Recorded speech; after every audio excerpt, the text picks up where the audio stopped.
Hi, my name's Allison. I'm a psychic medium and a farmer. Today is day 11 of milking my cow on TikTok. Today I'm going to talk about clairsentience, both how I receive information for those who have passed and also in psychic readings for those who are still alive. Now, the most important thing for me to know as someone who receives clairsentient messages is what is just my body doing my body's thing and what is a message from your higher self or your past loved one. For that reason, I always do a body scan before I read someone. What is a body scan, you may ask? I'm so glad you asked. All I do is I take it in consideration before a reading. I say, hey, what's going on with my body? How am I feeling? How's my stomach feeling? How is my breathing? Did I twist my knee? Do I have any ailments that are mine and mine alone? If so, I need to mark that up here before I start the reading because I don't want to mix up whatever's going on with my own human experience with the message that's being delivered through me as the conduit for your higher self or past loved one.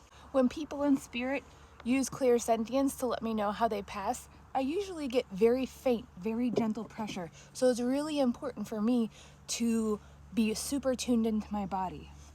In consideration of those who may be a little sensitive to this topic, including our good friend Cricket, I'm going to be a little vague on some of the causes of so bear with me.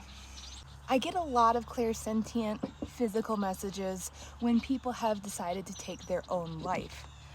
This is not painful. They are usually very, very, very gentle and very, very light. But it's just kind of like they know that that's really going to be the evidence that person, my sitter, needs to know that that's really them. For example, someone I connected to in spirit during a private reading did this to themselves. And I didn't know any of that, obviously, before. But what I did feel is this very gentle pressure. I could feel it from my ears and down to my jaw. So I felt it right here. And it felt just as if someone was lightly touching my neck, ever so slightly, to the point where I'm like, is that like the wind blowing or is that a message from spirit? So again, I have to pay super close attention. Another example of how I felt it, yesterday in day 10's milking, I told you about this one and the red tool that showed up. Well, that person in spirit also confirmed prior to the red tool vision, I had a lot of pressure in my sinuses. Again, because I did a body scan before doing that reading, I knew that I wasn't having sinus pressure, any type of discomfort before I did that reading. So I knew that was a message from the person I was connecting to. If your past loved one suffered from a disease in a specific organ or area of their body and that's what caused them to pass away, I'll feel that too. Sometimes it's easy to understand. Sometimes they will show me it's my breath and I'll just have to catch my breath and I know that it's lungs. Sometimes it's that light, gentle pressure up in my chest. So I might say, I'm feeling pressure in my chest. It feels like the reason that they passed, or maybe the ailment that caused their decline into passing, is related to the lungs or heart area. So sometimes super direct, I'm like, oh, that's lungs, and sometimes it's more of a general area of their body. Especially when someone has cancer, it might start in one area and then it will move outward into other areas of the body. That will feel more like a general area to me. Not all of the clairsentient messages I receive are sad, gloomy, doomy. A lot of them are very beautiful and happy. For example, when your past loved ones show me through clairsentience how much they loved you, how much they appreciated you taking care of them in their last days, how proud they are of what you're doing with your life now after they've passed. I feel that, and it feels so good. And I do my best to relay how good that feels to you so that you can have that experience as well. That's really important to me. For my clients that book a psychic reading, which is just them and I connecting with their higher self about things in their own life, no past loved ones, I'll still pick up your emotions, your feelings. If you're anxious, I feel that anxiety. If you're torn between a tough decision, I feel that. If you're excited, if you're not any of it, I can feel that. And just like those physical sensations from your past loved ones about a medical issue, again, I am not a doctor, I am not a medical professional, nor do I pretend to be one on the internet. But I might say, hey, my attention is being drawn to your right shoulder right now. Or, hey, I can't stop looking at your throat, and it feels kind of like I need to clear my throat extra. Are you having issues speaking your truth? Is there an injury here that you haven't been taking care of, that you haven't been giving yourself the TLC that it needs to heal? And most of the time I see on the Zoom call, yes.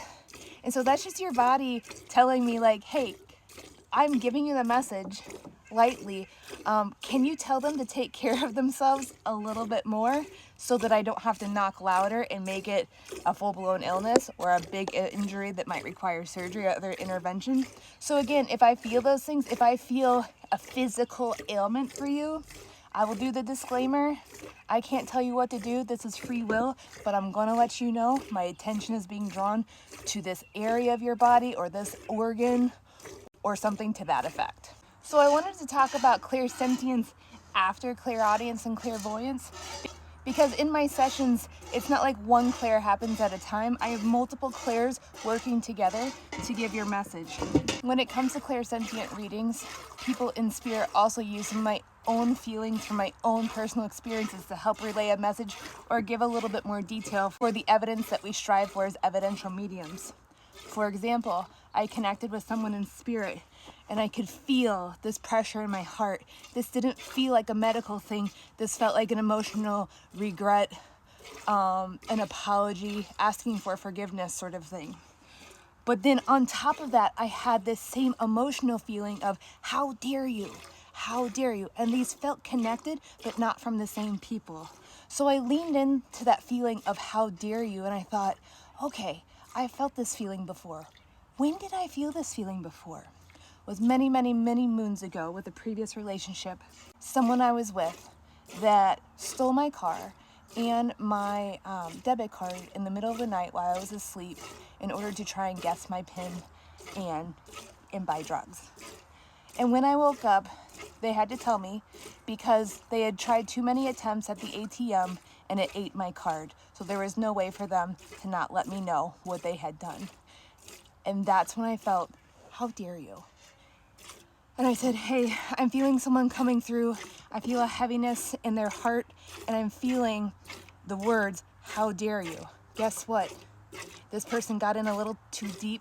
They stole lots of money from an important place, and when the pressure was on, they eliminated that pressure in a way that was unsavory for all involved. If you are someone that experiences clairsentient information, or if you're someone that can feel all of everyone's feelings when you're at the grocery store or just in a room full of people or whatever, it is so important for you to give yourself the knowledge to understand how to set up boundaries, how to not hold everybody's feelings, but to instead look at it as information and let it go on their way. I'll talk about that more in a future milking because that's going to take more than 5 seconds. And I have some resources to share for that as well at my website right here.